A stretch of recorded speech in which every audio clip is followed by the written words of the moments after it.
Your son is a failure.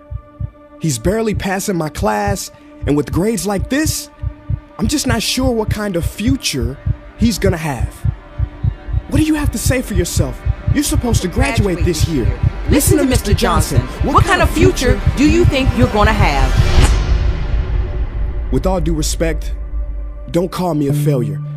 Failure is an event, not a person, in fact. And you talk about the future, Mr. Johnson, but you're not preparing us for that. Excuse me? Just listen to what I'm saying. This should be good. Would you agree that in the future, most careers will become automated? Yeah, so? So the people who succeed will have to be curious, innovative, with resilience to adapt to new changes. What's your point? My point is, the focus in this school is not on that.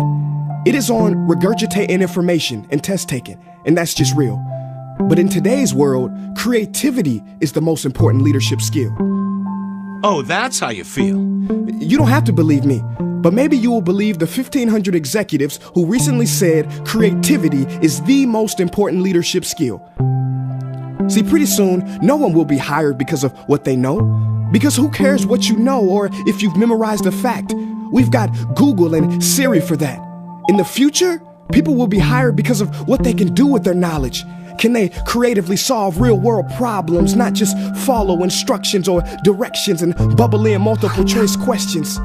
So, Mom, that's why I'm stressed, because these robotic tasks we learn in school should stop.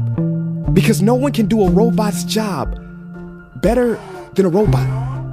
Billionaire founder of Alibaba, Jack Ma, said that we should not compete with artificial intelligence, but instead focus on developing unique human intelligence. Mr. Johnson, drills are for teeth, not the human mind. So these repetitive knowledge-based tasks we must leave behind. Or in the future, you're gonna find a lot of people graduating out of your class right into the unemployment line. See, many top companies today don't look at grades. Mom, that old way is expiring. Google has been quoted as saying GPAs are worthless criteria for hiring. Founder of Tesla, Elon Musk, agrees. So I say this with unease and sorrow. If you continue to teach today as you taught yesterday, then you rob us students of tomorrow. Mr. Johnson, I'm gonna keep it real with you. Sometimes sitting in your class is tough. I'm constantly thinking, if I don't look up at the clock, maybe it'll speed up. So I listen to you do my work and pay attention, feeling like an hour had to have gone by, but it was only 3 minutes. So if you wonder why we're bored in class, look, you wanna get a kid to hate reading? Give them this, a school textbook. And some people think it's our fault, and that hurts me. They say you can lead a horse to water, but you can't make him drink. And to that I say no. Firstly, you can put salt in that horse's hay and make him thirsty. And if you bring joy in your classroom, you can make any bad student nerdy, as he or she discovers the beauty of truly learning.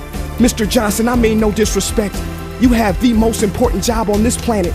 You build, create, and save lives.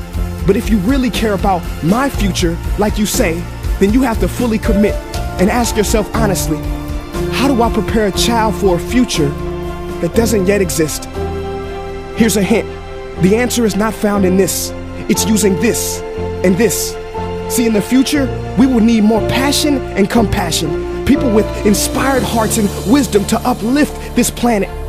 And Mom, I love you, but can I be real? Go ahead. You want to know one of the biggest factors for childhood success? It's not IQ. It's family meals. And we haven't had one of those in a while. See, I know sometimes you don't feel proud, because I may not be a straight A student, but I'm not stupid. These tests may be 70% of my grade, but they're 0% of my future. But don't worry, I'll pass this class and get through this. But I need you to give me the space I need to be me and live true. Because the best feeling in the world is that your own parents get you. There's a passage in a book called The Prophet by Khalil Gibran, and if you don't mind, I'd love to share it with you. Go ahead. See, he says, your children are not your children. They are the sons and daughters of life longing for itself. They come through you, but not from you. And though they are with you, they do not belong to you. You may give them your love, but not your thoughts, for they have their own thoughts.